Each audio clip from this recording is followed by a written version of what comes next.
বিজেপির এক নেতা নাম তার অর্জুন সিং বলেছে না এই ইসলামে রেপ করা কোনো খারাপ বিষয় বলেছে না?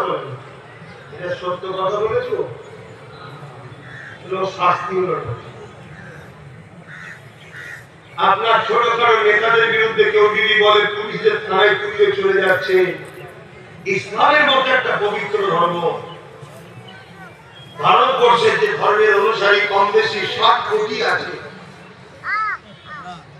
ভারতবর্ষে যে ধর্মের অনুসারী দ্বিতীয় বৃহত্তম ধর্ম, পশ্চিম বাংলায় যে ধর্মের সংখ্যা কম বেশি 4-4.5 কোটি, সেই পশ্চিম বাংলায় আমার রাসূল পাক সাল্লাল্লাহু আলাইহি ওয়াসাল্লামের কষ্টের ইসলাম, রক্ত ঝরানো ইসলাম, লক্ষ লক্ষ মায়ের সন্তান হারানো ইসলাম, লক্ষ লক্ষ মা বিধবা হওয়া ইসলাম, আজকে সেই ইসলামকে তোমার আমার 4.5 কোটি মুসলমানের বাংলার এক মানবরূপী পশু কি করে বলতে পারলো?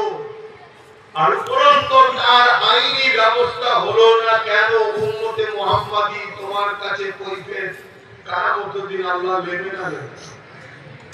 তোমার মায়ের পেটে ভাই তোমার এক বিঘা জায়গা মেরে দেয়, কি করবে?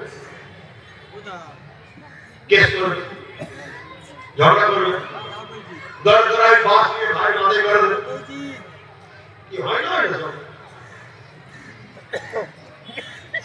তোমাদের বুঝে যদি কেউ একটা অন্য কেউ দাঁড়ায়, তোমার যদি মনে হয় যে ও বেরিয়ে জিতে গেলে আমার খাওয়া বন্ধ হয়ে যাবে, দুনিয়াদারি স্বার্থে তার বিরুদ্ধে লড়াই কর, কেস করো না, বিট করো না, তো সব জায়গাতেই তো আমরা আছি।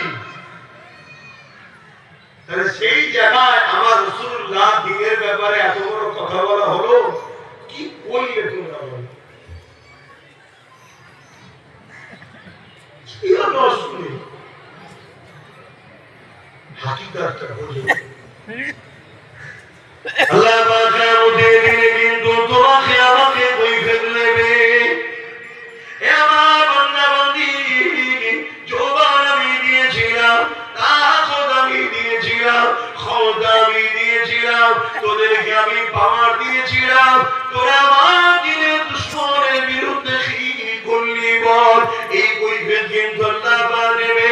অথচ ইসলাম রেপিসদের বিরুদ্ধে কি আইন করেছে একটু জেনে রাখা দরকার। জানেন? তারপরও বলে দিচ্ছি, আল্লাহ নবী জানিয়ে দিলেন ইসলামের আইন হলো কেউ যদি রেপ করে তাকে গলা পর্যন্ত পুঁতে দিয়ে পাথর মেরে মেরে তাকে মেরে ফেলো।